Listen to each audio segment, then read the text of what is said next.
Good day to everybody out there. This is Patrick and I'm sitting here with my friend Dimitri, and we're here going to discuss what's going on in Belarus, the political and social situation there today. Today's date is Friday 18th of September. We also would like to talk about how, because we're very much involved in crypto, how that can help the situation there. So first though, Dimitri, I see your t-shirt and it says prison bit and then something in Russian 3%. Can you explain that to me? Hello everyone, sorry for my English, but I will improve it. He has improved. It's very good English. He's a bit nervous in front of the camera.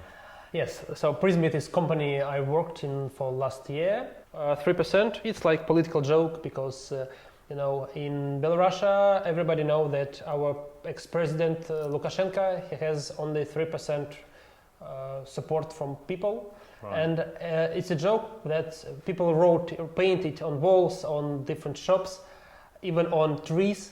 And our government make it, clean it, paint it. So many videos how people, what are you doing? Why you paint it? Government told me, right. Police told me. And second joke is we have our national flag. Flag, yeah. The flag, because it's flag which used on first president election. So Alexander Lukashenko, when he has his hand on constitution, he say, yes, I swear in Belarus. So he has our old-fashioned Belarusian flag. It's white, red, white. Right. Then he changed to new flag, and now people use X flag. No, it's normal. Yes, for example, you have in Britain the Union Jack. So we have this flag, and people try to show. They put it in their balconies, flats, cars. And this is the old Belarus yes. And flag. And police stop it. Police try to ruin it. Every time they send special soldiers to take this flag out. So it's fight for flags. And some people get really not arrested, but get penalties for using this flag. People say, "What the fuck? What you are doing?" So what does this the older flag? What does that represent? Opposition symbol. If you wear white or blue, that's why all protests are white, red, white. It's right. National colors of Belarus. Right. And Lukashenko say, "Oh, it's fascism flag, so don't use it." Okay. So these are a couple of ways that the populace, the society, is voicing its opinion openly in the countryside. So we hear so many reports in the West about the protesters are violent, they're ruining the country and the city and breaking things. Is that your experience? Do you notice that, or? Yes, and it's a difficult situation because for last 20 years we were telling that government tells us, guys, everything quiet. We live in quiet place. It's stable. Everything okay. Some people knew about cheaters used during elections, but before we don't have so much technologies. We didn't have any Telegram channels. Even now, before election, we have 300k subscribers in biggest Telegram in Belarus, and now it's 2 million. The app Telegram you're talking about, yeah. Telegram chat, and now we have more than 2 million subscribers in Telegram chat. Wow. And this election start with a YouTube blogger. Yeah. He just named it Country for Living. He visit Country for Living. Right. He visit different places and just talk to people. Yeah. Because we have official version of Living and real life. Yeah. And people saw it. Yeah. Because now everybody understands how propaganda works. Then they go out because it's impossible to live in this country. And now everybody understands we are not 3-5%, we are 95-97%. Yeah. And so this YouTube channel he's owner of YouTube blogger. This blogger, Sergei Tikhanovsky, he's still in prison. What's his name? Sergei Tikhanovsky. Sergei Tikhanovsky. Yes, so he's in prison now, still now. It was joke. This is the guy that started the sort of underground revolution. He's first one. Right. Not first, because we had opposition before, but this opposition was small. They didn't use technology. You didn't use technology like Facebook Yes. and social media, really. Yes. Nobody used social media up until the last year or so. No, you can't, because if you use it, you go to prison. Because Lukashenko killed his opponents, killed his enemies for last 20 years. He even killed in 1999 head of police department, because he was arguing him. Right. He was disagree with Lukashenko's point, so he was Right. killed. And it's And everyone knows this. yes. In Germany, we have a victim, we have a person who can prove it. So really, you can't oppose the government, Lukashenko's government. It sounds like a sort of dictatorship. How many years has he been in power? 26 years in a row. It is real dictatorship, because government control everything. So it control all big businesses, top 10 biggest companies in Belarus, controlled by government.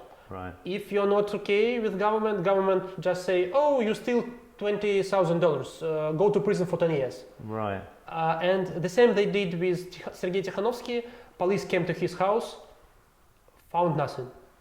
Second attempt, police came to his house, found nothing.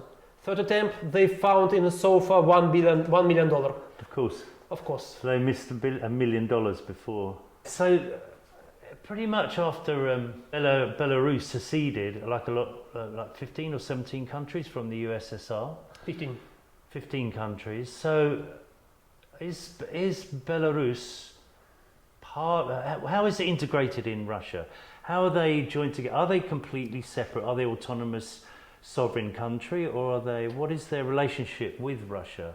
No. So I think that's hard to understand for a lot of people in the West, because they see all the countries that did break away are still being part of Russia in some way. No, Latvia, Estonia, they had around 25-30% of Russians. So, but Belarus has not 80%, but in Belarus we speak in Russian. Yeah. It's like, for me, it's like a lot of people have relations, relatives, friends all over Soviet Union. And for example, we lived in Minsk. We just moved to St. Petersburg. We no need visa. We no need tell anybody. It's like Soviet Union. Right. But we have one big Russia and small Belarus. Yeah, but these countries all have their own governments that are independent from. Like Soviet Union, like European Union. The same. Yeah. No okay. borders, one customs. Right, one customs. So it is like the EU. What about trade, free movement of people? No passport needed or anything No passport like that? needed, and laws 99% the same. Right. Traffic rules, everything.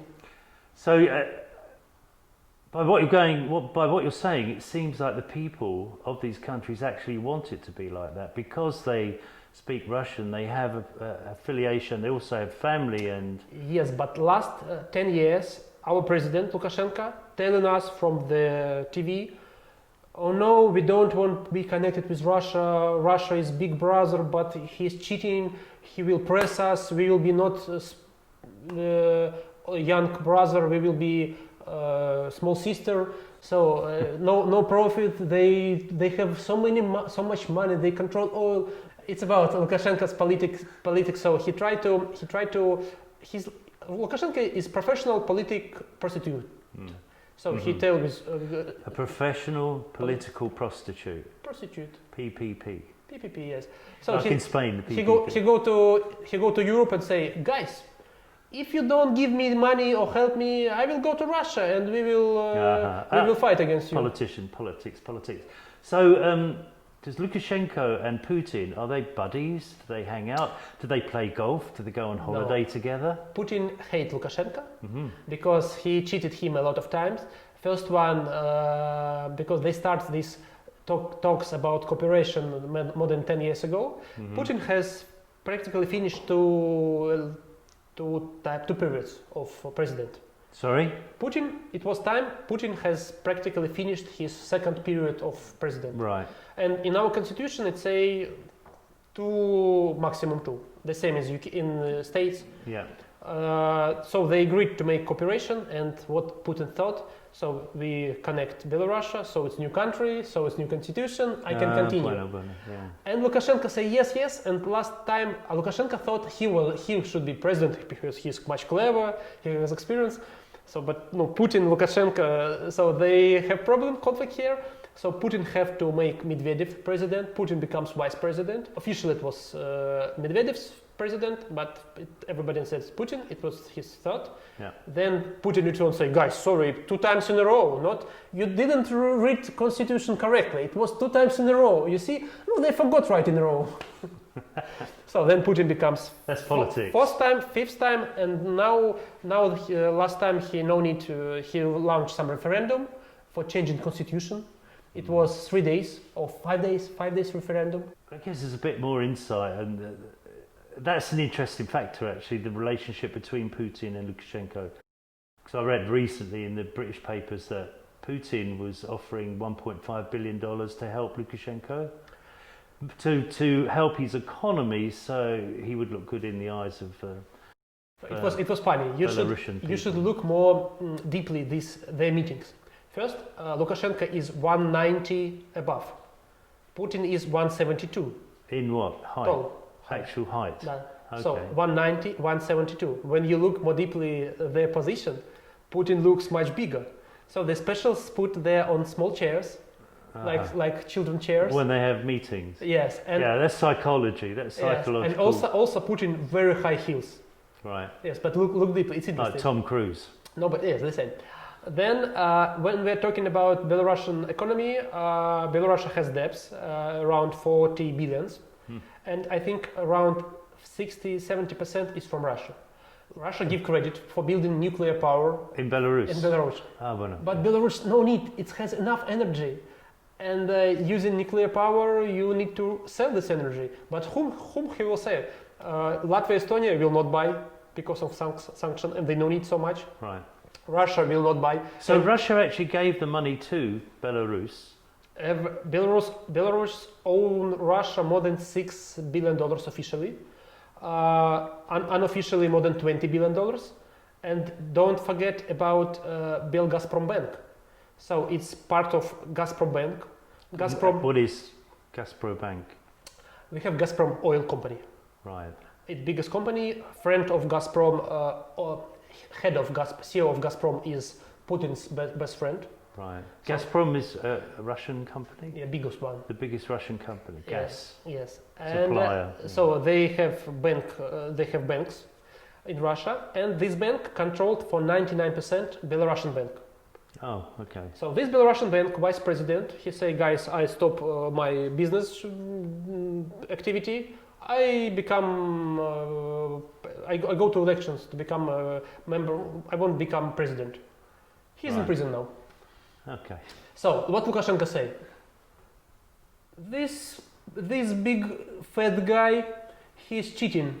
Police come to his office. Police come, wow, and police found dollars and euros in bank. They found euro cash in bank. cash. That's why he go to prison, because he makes some money laundering. Bank make some money laundering operations. They open VIP boxes of clients. 170 clients Really? lost their stuff in boxes. The government opened the boxes. Police. The police. Why? Nobody can explain. Yeah, but the police is controlled by the government. No? Yes, I think 20% from this bank still in prison.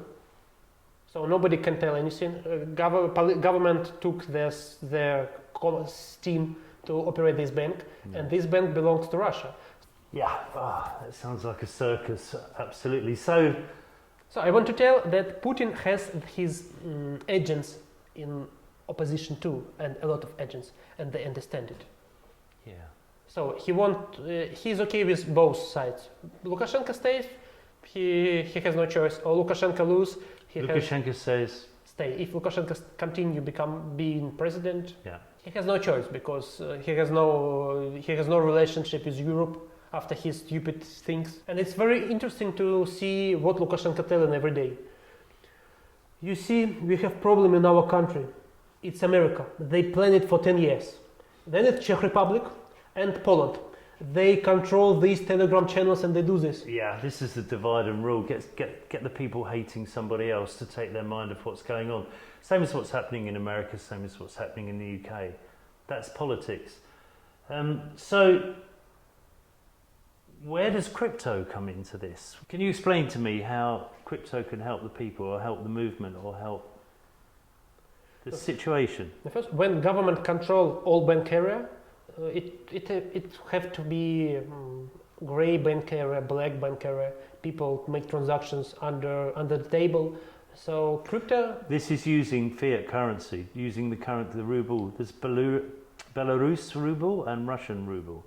They're separate currencies, right? But in our countries, for big amount trades, we use cash, and we use dollars, not euro. I don't know why, because the dollar is the de facto currency of the world. It's the one that's the most stable, and everything, energy. Yes, but it's all pegged to the dollar. You know how dollar helps support it. How states support dollar. Oh, who supports dollar? Yes, Who? Just America. Just imagine, if you come to any country, Thailand, Indonesia, China, you have euro and dollar. Yeah. If you want to change your dollar, commission will be 0.5%, 1%. If you want to change euro, commission will be 2%, 3%. Really? Yes. So Yeah. just and the same in Belarus and Russia. For dollar, we have lower commission, and Right. for euro, we have 2-3 times much more commission. Right. Okay, so a lot of transactions, big transactions that happen in Belarus are in cash and they're in American dollars. Many people think that crypto, especially Bitcoin, it's used by criminals. Now everybody understands, especially in Belarus, main criminals are government. Exactly. So there is only one way how you fight against this system is decentralized system when only you control your money in your pocket. That's what crypto. Yeah. It's your money. Nobody can froze it, steal it. No, steal maybe by physical stealing. But if you remember your seed phrase, if you remember your key for your private key, then no one can take it from you. Yeah, and it's actually, I think Bitcoin's about $200 billion market cap. That means there's $200 billion invested in Bitcoin, and more than that is used in dollars for illegal activity around the world every year. People that are using Bitcoin now, I think some people probably are using it for criminal activity, but it's so small, it's ridiculous. Most people are using Bitcoin. You know, we can the same about dollar.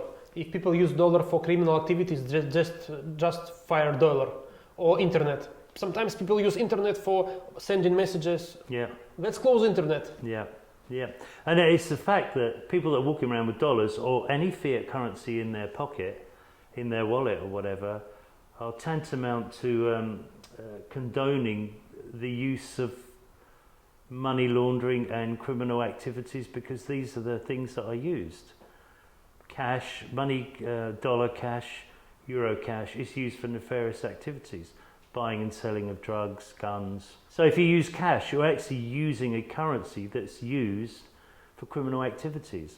So saying using Bitcoin is you're using something that's only used for criminals is a ridiculous statement. So crypto is a way of transport.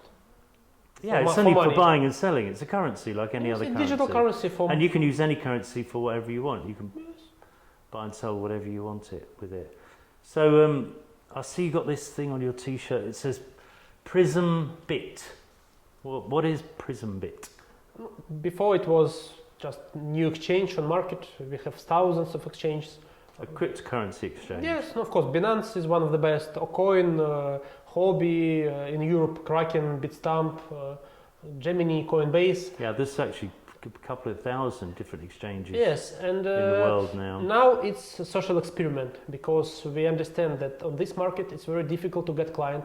It's very difficult to get license. Now you know it. Yeah. Or to even open bank account, practically it's possible for somebody. Banks won't accept you if your business is in crypto. Yeah, so we said to our clients, guys, this business is yours. So let's share, let's help us build really interesting business. Yeah. Give us ideas, give us advice, and it's like people share economy, maybe some governance token. We want people can vote for some changes in business. So if you're a regular client, business depends on you. They should have part in this business. Right. Because now business without clients can't exist. Absolutely. Especially after COVID. Yeah. Everybody understands that client is main thing. So there should be an incentive by the business to attract the client, to make the client want to come to your cafe or your shop. And this is what PrismBit does as an exchange? Yes. There's an incentive built in for using it? Yes, for example, our clients tell us, Dimitri, go to Belarus, help learn, teach people how to use crypto, how to trade, alternative ways, how to fight a little against government, because government control everything. Yeah. When you receive money from outside from Belarus, they can say, "Oh, you are American agent. You receive money from Europe, and you can't do anything." It's not a joke. For example. No, I mean, no, the very fact that they would call you an American agent for receiving a foreign currency, just the idea of it made me laugh. I know it's no joke because they can be really serious about it and do awful things. In Russia, biggest opposition community, they were named international agent because they receive transaction, but they usually when they receive something, they immediately reject it because they say, sorry guys, we have law. If you receive even $1, how it happened? They government blocked the account for some research, so account is blocked, and some Spanish man transfer them $1,000 euros, and police say, oh, you're international agent. So law says then if you're international agent, every time you make a press or video, you should say, I am international agent. So it's stupid. So it's fake. So just maybe we should start our videos saying we are international agents. So everybody understands. Somebody sent money. Police agents sent money from Spain, and they just fuck this company. Wow, it's unbelievable. So there you have it. Myself, Patrick, and Dimitri in conversation on the situation in Belarus at this moment, now in the middle of September. Dimitri's idea of bringing a cryptocurrency for the people of Belarus so they are not dependent on the corruption of the banks and their government. We'll be doing more videos on this to explain even more and how PrismBit works. Look forward to seeing you again and have a nice day.